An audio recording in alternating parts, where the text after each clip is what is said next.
and this is a challenge, okay? We're going to call this the SA Offender Challenge.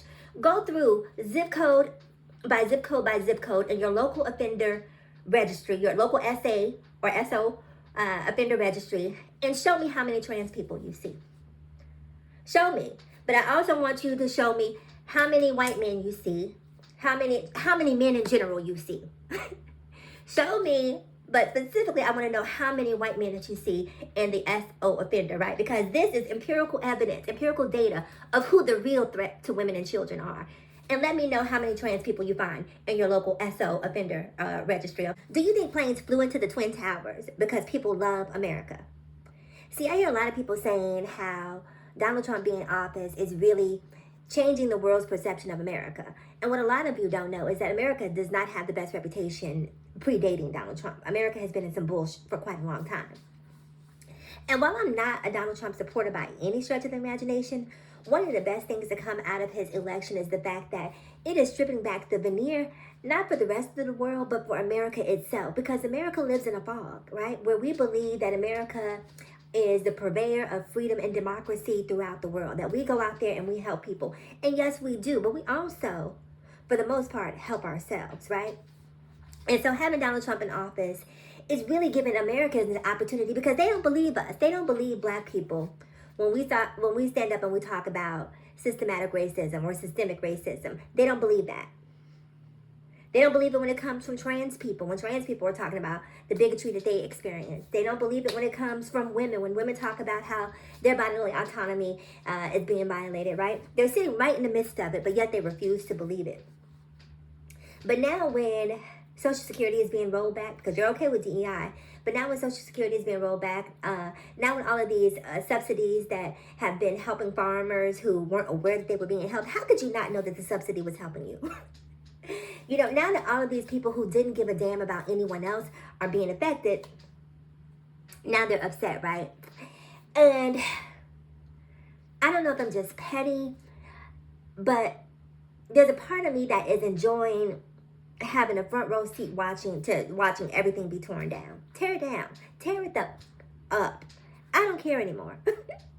I don't care. You know, you're creating every anti-trans law that you possibly can to infringe on the rights of trans people for absolutely no reason. Because when I talk about the sickness of America, the sickness of America is that we can watch kids being unalived in mass by mass pew-pewings across the country, and we sit there and we do absolutely nothing about it but send thoughts and prayers.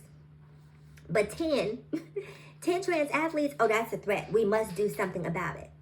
So we know that it's performative. We know that you really don't care about kids, because if you cared about kids, you would do something about pew-pew legislation, and you choose not to every single time. You send thoughts and prayers. Why not send your thoughts and prayers to trans people using the bathroom? No, you create legislation because you feel empowered to discriminate against that particular group. Because if there's one thing America is united on, and I'm talking about Black, Hispanic, Asian, white, Native, they're all united in their bigotry towards the LGBTQIAP plus community. All of them. All of the people who sit back and complain about DEI being rolled back, many of those same people would be okay if the DEI rollbacks only excluded LGBTQIAP plus people. They'd be fine with that. Oh, Trump got that right. Bravo, bravo. And so maybe Trump just going willy-nilly, maybe Trump just going hard with his legislative pen to let everybody know that I know you were just sitting over here applauding what's happening to trans people, but I got some of this smoke for you too. And here you go. So now Black History Month is canceled. Now Juneteenth is no longer a thing. Now MLK, we don't celebrate that anymore. But I thought it was just trans people that you were discriminating against. I'm Black. Trump, I thought you get what I'm saying? Like, seeing every single marginalized group get a piece of the action is maybe the only thing that can make people wake up and realize, just stop being a bigot. Stop. I don't care what religion you believe in, what deity you subscribe to. You know, I don't care, because it's not my business.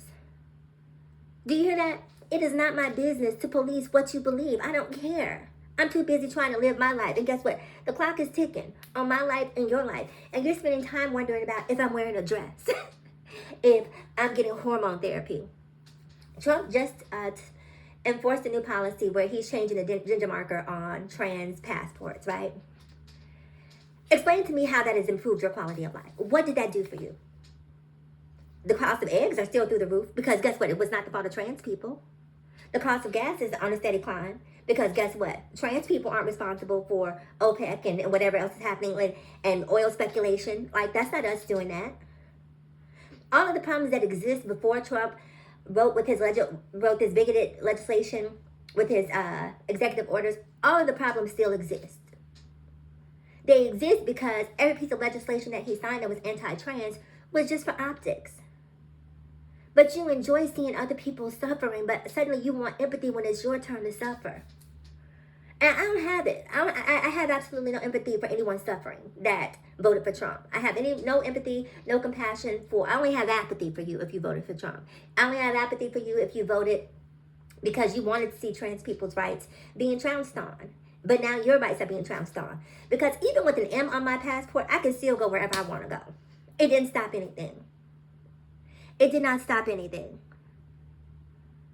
Big deal. You put an M on a passport. But if, your farm is being taken away because these subsidies are gone, you can't travel internationally because you can't afford to. And good for you. Because this is what you voted for. America needs to learn to mind its own business, especially when it comes to people's personal choices. Especially when it comes to people's beliefs and values. As long as what I believe is not infringing on your right to exist, then live your life.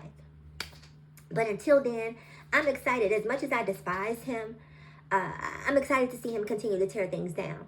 And I'm not excited to see him tear things down because I believe that they need to be torn down, essentially. Yes, I do believe that there were some problems that needed to be exposed. But the fact that, here's one more thing really quick before I go.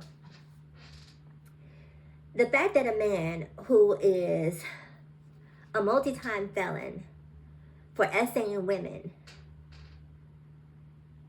the fact that a man who has been heard on tape multiple times saying, grab them by their hoo-has, the fact that a man who has proven through infidelity that he has absolutely no moral compass can sit down and say that he's going to protect our women and our girls. And you guys support a person who says that, but who has done the complete opposite. As he writes legislation against a group who has done absolutely nothing wrong to you, tells me something's wrong. Because let's do this.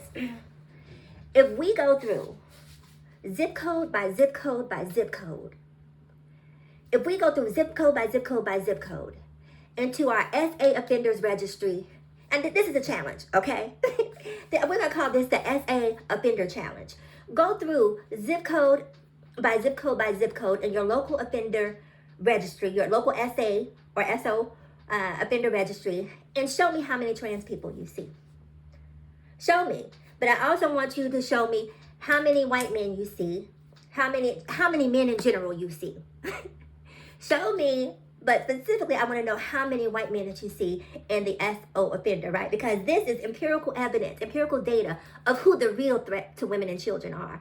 And let me know how many trans people you find in your local SO offender registry, okay? I'll see you guys in the next video.